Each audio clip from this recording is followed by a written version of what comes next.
నిన్న శనివారం అరౌండ్ 9:20 9:30 ప్రాంతంలో 100 డైల్ కాల్ నార్సింగి రోటరీ 2 నుంచి ఒక వ్యక్తిని ఎవరో ఒక కారులో కొట్టి కిడ్నాప్ చేశారని చెప్పేసి వచ్చిన కాల్ మీద మన నార్సింగి పోలీసులు ఇమీడియట్గా ఆ స్పాట్కి, అంటే ఇక్కడే మన పక్కనే ఉన్న నార్సింగి రోటరీ 2కి వెళ్ళి ఎన్సీసీ అర్బన్ ముందున్నది వెళ్ళి ఏం జరిగిందని చెప్పి అక్కడ విచారిస్తే, అక్కడ రోడ్ పాసర్ ఎవరో నేను పోతా ఉంటే రెండు కార్లు, ఒక కారు ఆగి ఉంది, ఒక కారు అందులో నుంచి కొట్టి కారులో నుంచి లాగి ఇంకొక బ్రిజా కారులో, మారుతి బ్రిజా కారులో వేసుకొని ఒక వ్యక్తిని కిడ్నాప్ చేశారు, తీసుకొని పోతా ఉన్నారని చెప్పేసి ఒక స్ట్రేంజర్ మన రోడ్డు మీద పోతున్న అతను ఫోన్ చేస్తే ఇమీడియట్గా మన వాళ్ళు రష్ కావడం జరిగింది.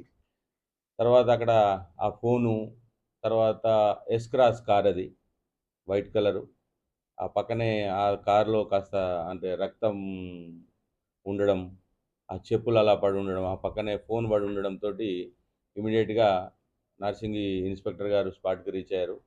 తర్వాత మాకు కూడా సమాచారం ఇస్తే మేము రీచ్ కావడం జరిగింది. డీసీపీ గారు కూడా స్పాట్కి రీచ్ అయ్యారు. అంటే అలార్మింగ్గా ఉండే రక్తం ఉండడంతో ఏదో జరిగి కిడ్నాప్ అనే దాంతో ఇమీడియట్గా కంట్రోల్ రూమ్కి అలర్ట్ చేసి ఇంటర్ స్టేట్ బార్డర్స్ని, తర్వాత మా మిగతా చెక్ పోస్టులని, టోల్ గేట్స్ని అలర్ట్ చేయడం జరిగింది. తద్వారా ఫోన్లో ఉన్న సమాచారం ఫోన్లో అంతలోపల అడిగి వేసారిపోవడంతో ఈ డబ్బులు వసూలు చేసుకునే క్రమంలో ఇతన్ని కిడ్నాప్ చేసినట్టుగా తెలిసింది. తర్వాత వాళ్ళని ఇమీడియట్గా మార్నింగ్ టైమ్స్ వల్ల మనం మళ్ళీ బ్యాక్ నార్సింగి పోలీస్ స్టేషన్కి తీసుకొచ్చి ఇక్కడ విచారణ చేస్తే వీళ్ళు ఎలక్ట్రానిక్స్ అండ్ గోల్డ్ ఫీల్డ్లో ఉన్నారు. ఫస్ట్ మాకు ఏసీలు సార్ 44,000 రూపీస్ ఏసీ మాకు ఆన్లైన్లో చెక్ చేస్తూ ఉంటే 35,000కు సప్లై చేస్తామని అన్నాడు. ఒక ఏసీ సప్లై చేయడం జరిగింది. ఆ ఏసీలో పెట్టుకున్న తర్వాత 10,000 లాభం వచ్చింది కదా అని చెప్పేసి ఒక 4 ఏసీలు మళ్ళీ కొన్నాను. ఆ 4 ఏసీలకు కూడా 10,000 అంటే ఒక 40,000 లాభం వచ్చింది.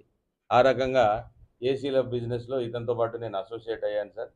తర్వాత కొంత ఆ కర్నూలు, నందికొట్టు ఏరియాలో సప్లై చేయడంతో బాగానే లాభాలు వచ్చాయి.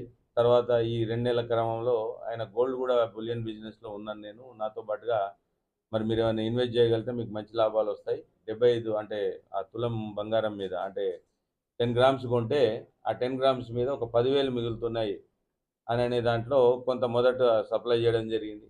ఫస్ట్లో ఒక 40 గ్రాములు, దాంట్లో ఒక 40,000 మిగలడం, మళ్ళీ దాన్ని ఒక 100 గ్రాములు, తర్వాత ఆఖరికి ఏ స్టేజ్కి వెళ్ళారంటే 2,600 అంటే కిలో 2 కిలోలు కొనే స్థాయికి వీళ్ళను తీసుకెళ్ళి ల్యూర్ చేయడం ద్వారా వీళ్ళు ఆ డబ్బులు పెట్టడం, దాంట్లో ఆ లాభాలు తర్వాత చైన్ బిజినెస్ టైప్లో ఉండడం ద్వారా ఆగిపోయాయి. ఆ డబ్బులు వసూలు చేసుకునే క్రమంలో మాకు డబ్బులు కోర్టుకు వెళ్తే కానీ, పోలీస్ స్టేషన్కి వెళ్తే కానీ మేము ఇది చట్టబద్ధమైనటువంటి వ్యాపారం కాదు కాబట్టి మేము అందులో వసూలు చేసుకోలేమని చెప్పేసి మాకు వీళ్ళని ఎట్టి పరిస్థితుల్లో కిడ్నాప్ చేసి డబ్బులు వసూలు చేసుకున్న తర్వాతనే వీళ్ళని వదిలేద్దామని డిసైడ్ చేసుకొని తీసుకొని వెళ్ళిపోయాము అని చెప్పడం జరిగింది.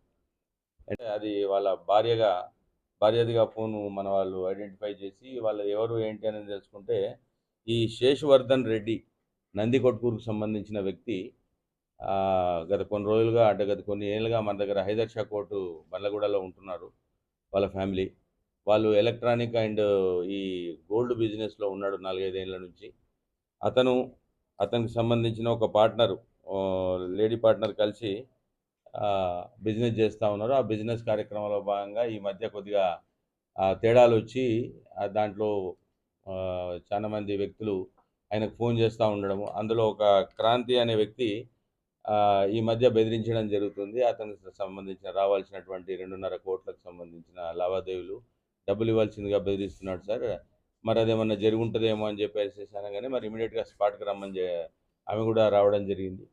ఆ విచారణలో భాగంగా మేము అలర్ట్ చేసుకుంటే ఈ vehicle Brezza car towards Kurnool national highway మీద వెళ్తుందని అన్నటువంటి ఇన్ఫర్మేషన్ మీద ఇమీడియట్గా మహబూబ్నగర్ పోలీసుని, తర్వాత గద్వాల్ డిఎస్పి గారిని అలర్ట్ చేయడం జరిగింది. దాని మీద అడ్డాకుల పోలీస్ స్టేషను దగ్గరికి అప్పటికే ముందున్న షాద్ నగర్ దాటిపోవడం జరిగింది వెహికల్.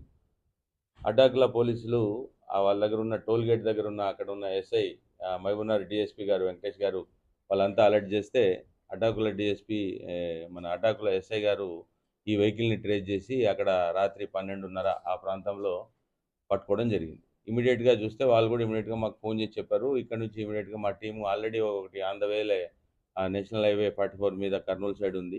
అది ఇమీడియట్గా అక్కడికి రష్ కావడం జరిగింది. ఈ క్రాంతి అండ్ సందీప్ అనే ఇద్దరు వ్యక్తులు